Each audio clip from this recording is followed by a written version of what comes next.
practice Norse paganism. In this particular type of paganism, there's a magic called Galdr. Roughly translated into English, Galdr just means an incantation or a song that is spoken or sung for a magical purpose.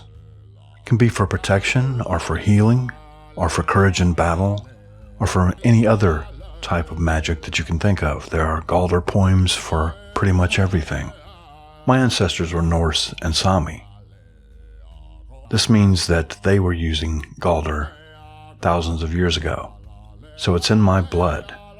The way Galdr works is that you simply chant a rune, and there's a certain type of format for it. Galdr is just the Norse pagan expression of this type of magic. It has occurred throughout time and throughout different cultures all over the world, like Native American, shamanistic cultures, Asian types of religion, Buddhist prayers, that sort of thing. You can find some variation on enchantment or chanting for the purpose of achieving magic throughout all cultures at all times. But we're going to focus on the Norse expression because that's my cultural heritage and what I'm familiar with. Basically, Galdr is just chanting poetry for healing, protection, and magic. It's also important to note that you don't have to necessarily chant words. Part of my heritage is from the Sami, which is parts of 4 different Norse countries: Finland, Sweden, Norway, and Russia. These people were the indigenous people of that area, and they do a type of singing called yoiking. Yoiking doesn't have actual words, it's just sounds, although you can use words to yoiking as well. But the idea here is that sound itself has healing power. As you listen to this example of yoiking, notice how much it sounds like Native American chanting or Native American incantation. You can see the similarities when you go back far enough. From all over the world, we all seem to have this type of sacred musical incantation.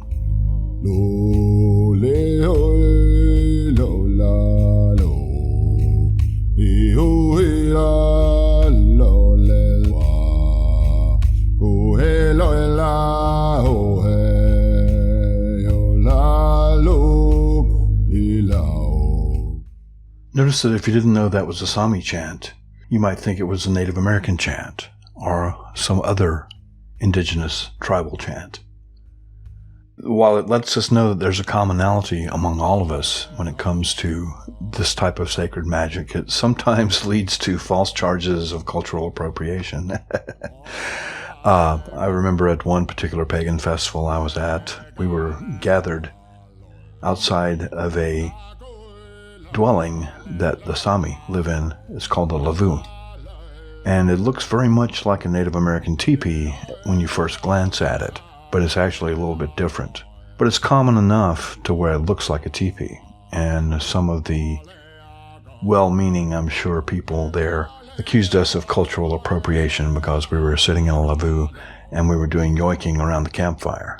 And unfortunately, they didn't know that this was part of my heritage, so it was not cultural appropriation. It was just their lack of knowledge, in other words, their ignorance of what my particular culture was and how similar it was to Native American culture. So, point being here that we all have a type of Galdr, we just call it something different from culture to culture. Now, in Norse paganism, or Norse magical practice, Galdr has a certain structure. Let's go over what that looks like. There's usually 8 lines in a Galdr poem. And the first line always alliterates with the second line. The second line always alliterates with the first line. The third line always alliterates with itself.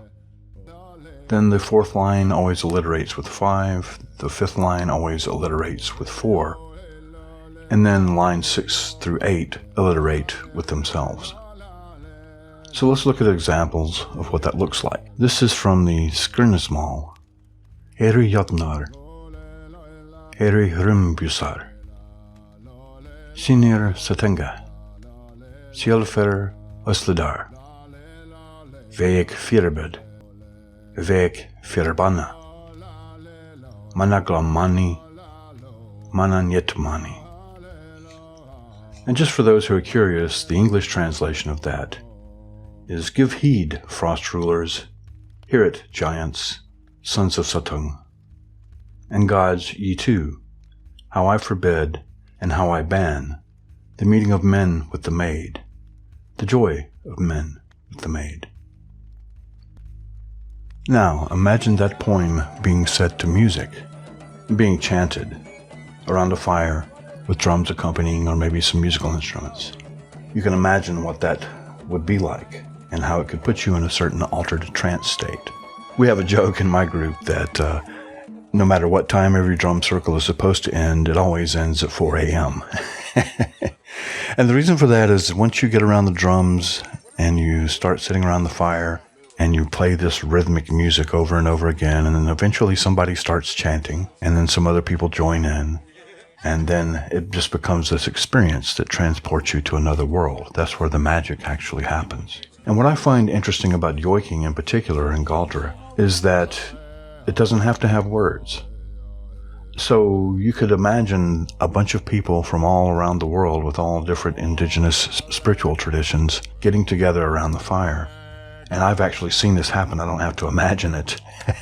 Native Americans and Australian Aborigines and people of the Sami tribes and Norse followers all getting together and singing and playing music together. And the fact that the Galdr, or whatever you want to call your sacred songs, doesn't have any words means that you don't have to speak any particular language to sing along with it. You go back to the yoiking sample that we had earlier. There weren't many words in that. It was just singing syllables melodically. And the meaning is still there regardless of the language. You feel something by the way the music is pronounced and invoked and composed. It generates a language of its own. Music is the language of emotion, so you don't have to speak the words of the language to be able to understand the emotion behind the song. And to me, that's the most powerful form of magic in Galdr, is that speaking directly to the emotions without having to understand the words necessarily. And to me, that's where the real magic from the music comes from. Thanks for listening. If you haven't already subscribed, please feel free to click on that subscribe button and ring the bell to be notified when I publish a new video.